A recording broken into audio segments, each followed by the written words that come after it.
What's up, my vibes? Welcome to my channel, and today I'm hitting you with a banger. Well, not necessarily a banger, but I just wanted to make a video to share my story.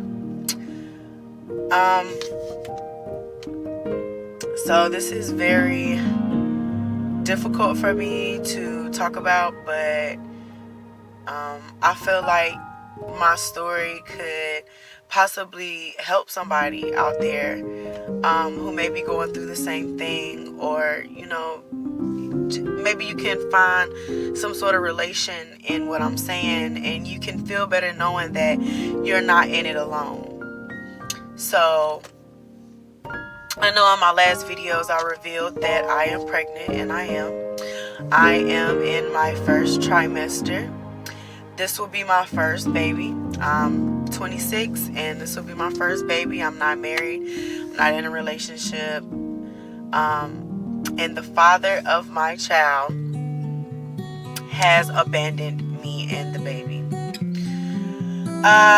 For one, he's a couple years younger than me.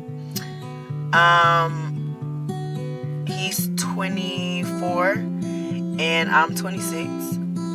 He already has 2 children by 2 other women, and I will now be his 3rd baby mother. I have a medical condition. Let's rewind a little bit. I have a medical condition called endometriosis, and it's very difficult for me to get pregnant or carry full term with babies. So I thank God that He's blessed me with this pregnancy. And I feel it in my spirit that this baby will stick. I have had miscarriages before. So now I'm just making sure I take care of my body. I'm eating right and, exercising as often as I possibly can. Even with everything that I'm dealing with. So fast forward back to what I was saying. So me and the guy, we've known each other not even a year. We haven't known each other a full year.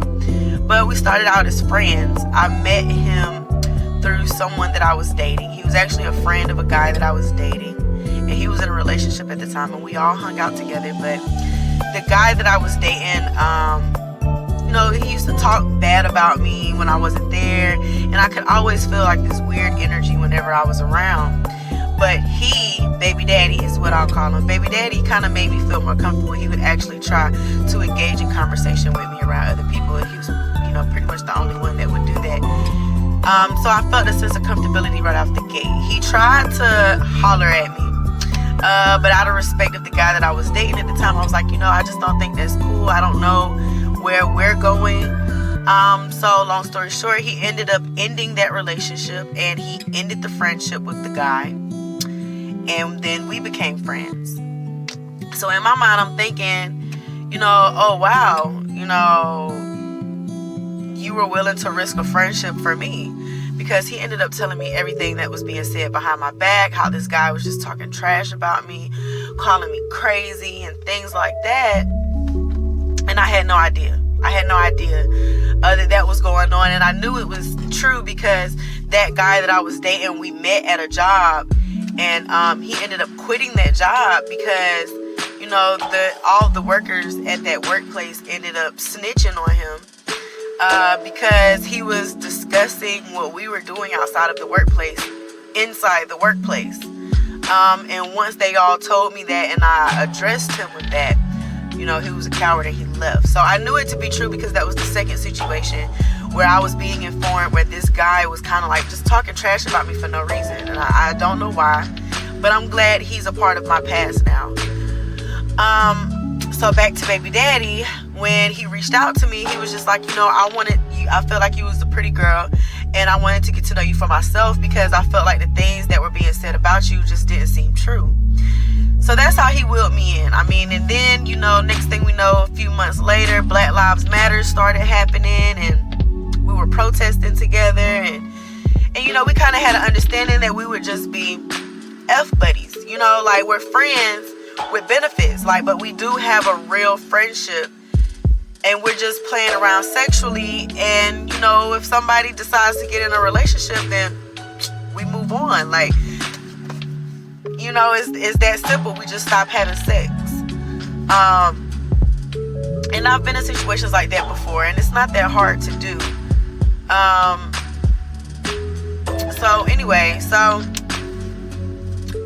I began to trust him a little bit more, just through the whole protesting with Black Lives Matter. I was like, you know, I can really call him my friend. I can start to trust him a little bit more, you know, and things like that.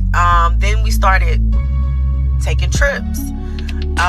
We were going out of town, and not only that, we started, you know, when we took our first trip was around the time we had this understanding that we would be, you know, friends with benefits. We had a sexual interaction, I think, like one time before we went to our first trip, which was to Charlotte. And so, you know, we kind of established that then. And so, you know, I didn't think anything of it. He called me one day. This was like after the first or second time we had sexual relations. And he was just like, yo, like, are you on birth control? And I was like, no, because I don't believe in the woman stopping her reproductive system. I've never been a believer of that. And he said, oh, okay, I just wanted to know. So then the next time I saw him, I was like, hey, like, you're fertile. You know, even though I've had miscarriages, I've been pregnant before, like, I'm fertile.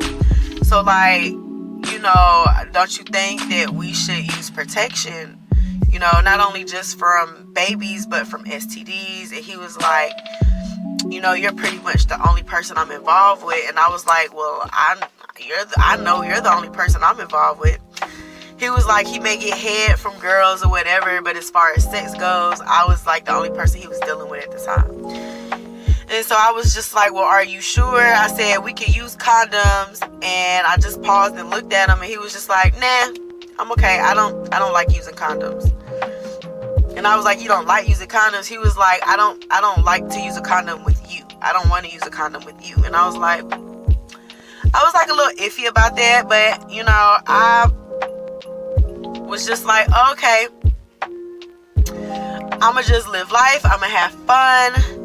And guys, don't do that. Use protection. Protect yourself. There are serious diseases out here that you can contract, like hepatitis, HIV, herpes. So protect yourself, okay? Not just unwanted pregnancies and dealing with neglected children, but just try to make sure you protect yourself. So, you know, I was just like, hey, you know, and instead of me being so cautious like I usually am with everything, I'm like, I'm going to just let go. I'm going to release. I'm going to live life. I'm going to have fun. I'm going to party. And that's what we were doing. And then there was an incident where we went to Atlanta. This was about 2 months ago.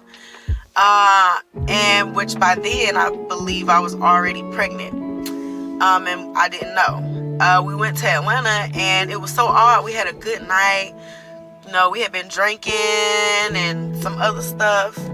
Not hardcore drugs, but, you know, Mary Jane. Y'all know what that is. So, we did that. And we went to sleep, and everything was okay. I have medical conditions, and I woke up with an allergic reaction from the seafood I had ate the night before. And I was just kind of a little irritable. He had wasted alcohol on my phones. I had like 2 or 3 different phones at the time. He wasted alcohol on it. So I was upset that, you know, my phones weren't working. And I had just bought one like the day before we went out of town. So I was kind of upset, and I kind of had like a little attitude and everything. And you know, and I was just like, I'm going to just get ready, and I'm going to wait for you outside.